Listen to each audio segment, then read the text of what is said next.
இயேசு ரத்தம் ஜெயம். கிறிஸ்து இயேசுவுக்கு பிரியமான அன்பு சகோதர சகோதரிகளே, இந்த நாளிலும் கூட இந்த மாதத்தினுடைய முதல் நாளை காண செய்த தேவனை துதிக்கிறேன்.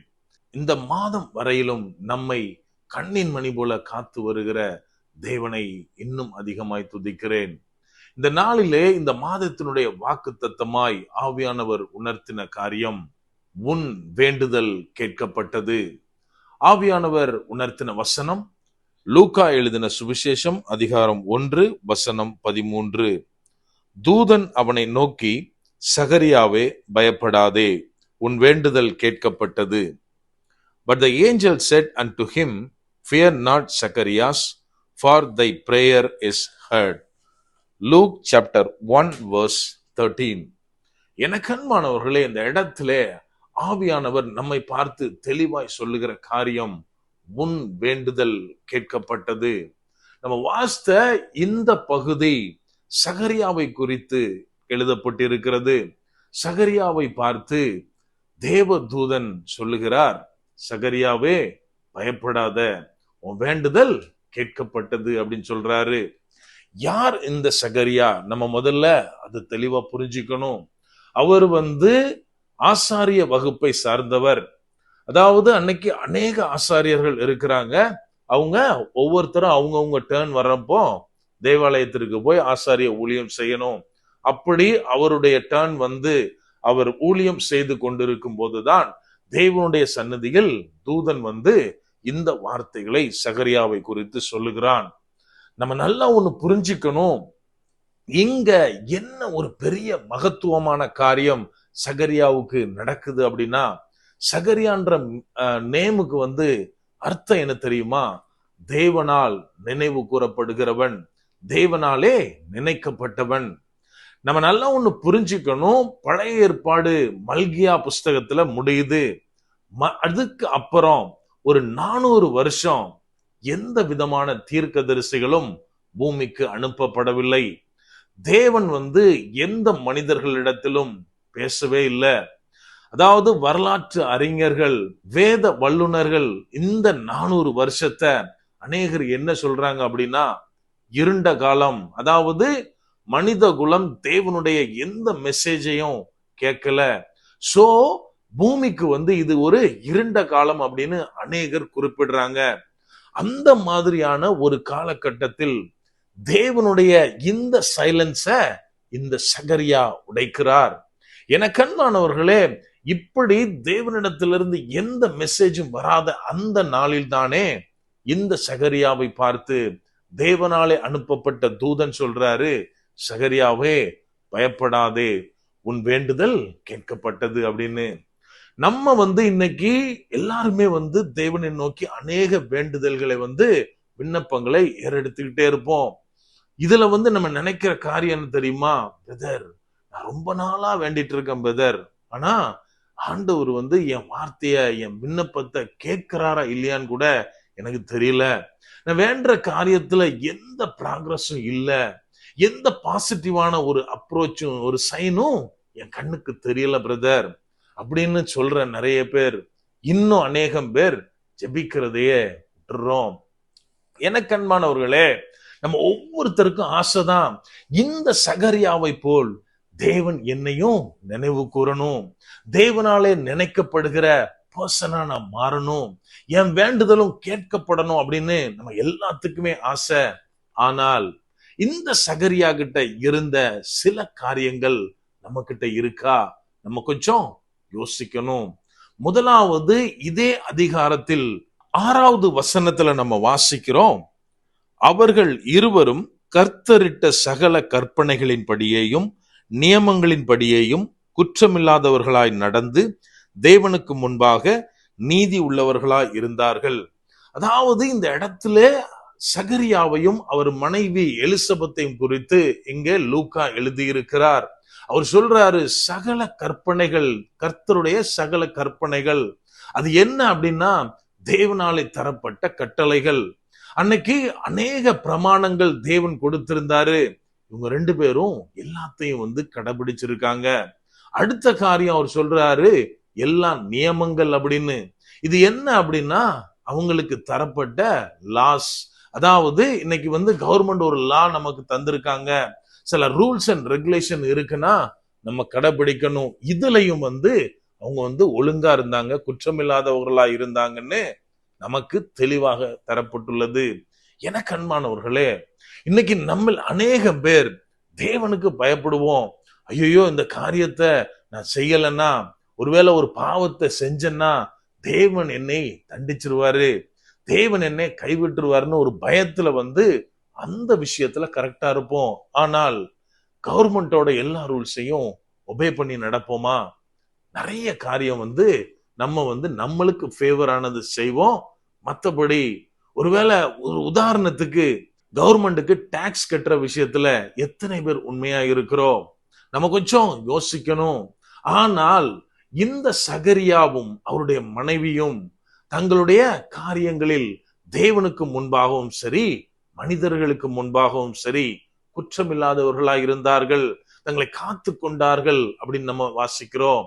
எனக்கு அன்பானவர்களே, நாம் நம்மை எல்லாவற்றிலேயும் ஒழுக்கமுள்ளவர்களாக, குற்றமில்லாதவர்களாக காத்துக்கொள்ள வேண்டும்.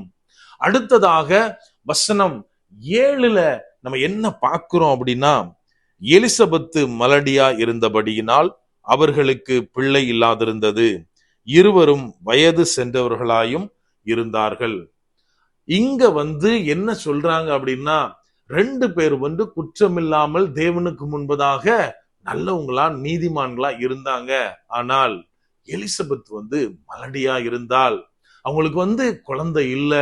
அடுத்த வார்த்தை சொல்லுது 2 பேரும் ரொம்ப வயசானவங்க அப்படின்னு. நம்ம நல்லா ஒண்ணு புரிஞ்சுக்கணும், 2 பேரும் வந்து நல்லபடியா தேவனுக்குள்ளாய் தன்னை காத்து கொண்டு இருக்கிறார்கள். இருந்தாலும் அவங்க வாழ்க்கையில ஆசீர்வாதம் கிடைக்கல. இன்னைக்கு அந்த விஷயத்துல நம்மளை வச்சு பார்த்தா நம்ம வந்து நிறைய நேரத்துல புலம்புறது என்ன தெரியுமா? எல்லாத்துலயும் கரெக்டா தானே இருக்கேன், ஆனாலும் எனக்கு ஏன் இந்த சோதனை? நான் ஒழுங்காதான் செய்யறேன் பிரதர், என் வாழ்க்கையில வந்து நான் மனசறிய யாருக்கும் துரோகமே செய்யல பிரதர், நான் ஆண்டவருக்கு பயந்து நடக்கிறேன் பிரதர், இருந்தாலும் ஆண்டவர் இந்த காரியத்தை ஏன் அனுமதிச்சாருன்னு சொல்லிட்டு அநேக நேரத்தில் நம்ம கொஸ்டின் மார்க் போட்டுருவோம். எனக்கு அன்பானவர்களே, இங்க என்ன நடக்குது? தங்களுடைய வாழ்க்கையில பிள்ளை இல்லாமல் இருக்காங்க, ஒரு பெரிய கஷ்டம் உள்ள இருக்கு.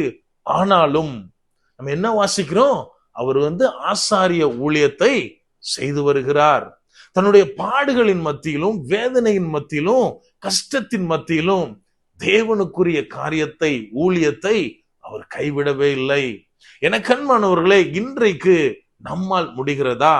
நான் கஷ்டத்துல இருந்தாலும் தேவனை துதிக்க, தேவனிடத்துல நான் தொடர்ந்து அவருக்காய் ஓட என்னால முடிகிறதா? நம்ம கொஞ்சம் யோசித்து பார்க்கணும். இன்னும் அந்த இடத்துல இன்னொரு காரியத்தை நம்ம மறந்து போயிடக்கூடாது. அதாவது வந்து சகரியாட்ட வந்து தேவதூதன் சொல்றாரு, உன் வேண்டுதல் கேட்கப்பட்டது. அவரு அடுத்த வாரத்துல சொல்றாரு, உனக்கு ஒரு பிள்ளை பிறக்கும் அப்படின்னு. அப்படியானால் பிள்ளையை குறித்த வேண்டுதல் வந்து கண்டினியூஸா சகரியாட்ட இருந்திருக்கு. நம்ம 7வது வசனத்துல பாக்குறோம், 2 பேரும் வயது முதிர்ந்தவர்கள் இருந்தாங்க அப்படின்னு. அப்படியானால் அவருக்கு நல்லா தெரியும் தன் மனைவி மலட்டுத்தன்மையோடு இருக்கிறாள், நம்ம 2 பேருக்கும், எங்க 2 பேருக்கும் வயசாயிட்டு, இனிமே வந்து ஒரு மனிதனுடைய சிந்தனைக்கு எட்டினபடி பிள்ளை பிறக்கிறதுக்கு சான்ஸே இல்லை. ஆனாலும் அவர் தேவனிடத்தில் தொடர்ந்து ஜெபிப்பதை, வேண்டுதல் செய்வதை நிறுத்தவில்லை. எனக்கு அன்பானவர்களே, நம்மால முடியுமா? இந்த காரியத்தை எங்க பார்க்கலாம் அப்படின்னா, இயேசு கிறிஸ்துவிடத்தில் எவ்வேறு என்கிற ஜெப ஆலய தலைவன் வருகிறான். தன் பிள்ளைக்கு வந்து உடம்பு சரியில்லை, நீங்க வரணும், அவளை சுகமாக்கணும்னு கூப்பிடுறான். இப்போ என்ன நடக்குது அப்படின்னா, போற வழியில வேற ஒரு அற்புதம் நடக்குது, தாமதம் ஏற்படுது. அப்போ அந்த தலைவன், ஜெப ஆலய தலைவனுடைய வீட்டுல இருந்து ஆள் வர்றாங்க, பிள்ளை மரித்து போனால் இனிமே வந்து போதகரை தொந்தரவு பண்ண வேண்டாம் அப்படின்னு. இதுக்கு என்ன அர்த்தம் அப்படின்னா, காரியம் வந்து கையை விட்டு போயிருச்சு, இனிமே இவர் வந்தாலும் சரி வரலாட்டையும் சரி பிள்ளை எழும்ப போறது கிடையாது அப்படின்னு. எனக்கு அன்பானவர்களே, நிறைய நேரத்துல தேவனுடைய பராக்கிரமத்தை, தேவனுடைய வல்லமைய நாமளே வந்து லிமிட் பண்ணிடுறோம். அவர் செயல்பட முடியாதபடிக்கு அவருடைய கையை வந்து நாம குறுகி போக பண்ணிடுறோம். அதுக்கு காரணம் நம்முடைய மாம்சத்தின் சிந்தனை. இந்த காரியம் நடக்கவே நடக்காது, இதுக்கு பாசிபிலிட்டியே இல்லைன்னா அநேகர் ஜெபம் பண்றதே ஸ்டாப் பண்ணிடுறோம். ஏன்னா என்னதான் ஜெபிச்சாலும் சரி இந்த விஷயம் மாறப்போறது கிடையாது, ஏன்னா இது முடிஞ்சிட்டு அப்படின்னு. எனக்கு அன்பானவர்களே, இயேசு கிறிஸ்து அந்த எபிரோனுடைய வீட்டிற்கு போய் அந்த பிள்ளையை எழுப்பினார். உயிரோடு மறுபடியும் எழுப்பினதை நம்ம வேதத்துல வாசிக்கிறோம். இன்றைக்கு நாம நினைக்கலாம், நான் எந்த காரியம் முடிஞ்சிட்டு நினைக்கிறேனோ, அந்த காரியத்துக்கு நான் ஜெபம் பண்ணாம இருக்கிறேனோ, அதை இயேசு கிறிஸ்து தேவன் மறுபடியுமாய் எழுப்ப வல்லவர். இத மறந்து போய்விடக் கூடாது. இத நம்ம சகரியாட்ட பார்க்கிறோம். இந்த குவாலிட்டி அவர்கிட்ட இருந்தது. தன்னுடைய பாசிபிலிட்டிஸ் முடிஞ்சு போச்சு, ஆனாலும் அவர் தொடர்ந்து வேண்டுதல் செய்து கொண்டிருந்தார். எனக்கு அன்பானவர்களே, இவ்வளோ காரியம் அவர் தொடர்ந்து செய்யும் போதுதான் தேவன் அந்த 400 வருஷம் சைலன்ஸை பிரேக் பண்ணி சகரியாட்ட பேசுறாரு, சகரியாவை ஆசீர்வதிக்கிறார். எனக்கு அன்பானவர்களே, இன்னைக்கு நீங்களும் நானும் நெடுநாளாய் ஒரு காரியத்திற்காக வேண்டுதல் செய்து கொண்டிருக்கிறோம். அதை குறித்து எந்த ஒரு காரியமும் என் கண்களுக்கு புலப்படல நினைக்கிறோமா? நாம் சகரியாவின் குணநலன்களை கொண்டிருக்கிறோமா?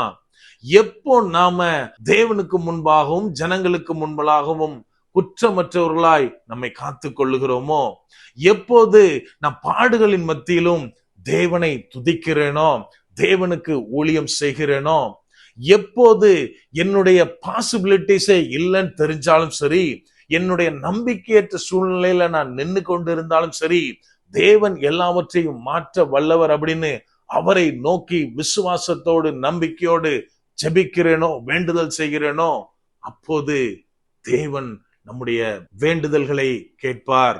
அப்படியே கண்களை மூடுவோமா? அன்பான ஆண்டவரே, இந்த நேரத்திலே அப்பா உம்மை நோக்கி பார்க்கிறோம். ஆவியானவர், நீர் எங்களோட இருக்கிறீர், அதற்காய் நன்றி செலுத்துகிறோம். அப்பா, இந்த மாதத்தினுடைய வாக்கு தத்தத்திற்காய் நன்றி தகப்பனே. அப்பா, நாங்கள் கேட்கிற விண்ணப்பங்களுக்கு, வேண்டுதல்களுக்கு உமது கண்கள் திறந்தவைகளாயும் உமது காதுகள் கேட்கிறவைகளாயும் இருக்கு தகப்பனே. அந்த மேலான கிருபைக்காய் நன்றி செலுத்துகிறோம் அப்பா. ஆவியானவரே, நீர் எங்களை பார்த்து சொல்லுகிறீர், உன் வேண்டுதல் கேட்கப்பட்டது அப்படின்னு.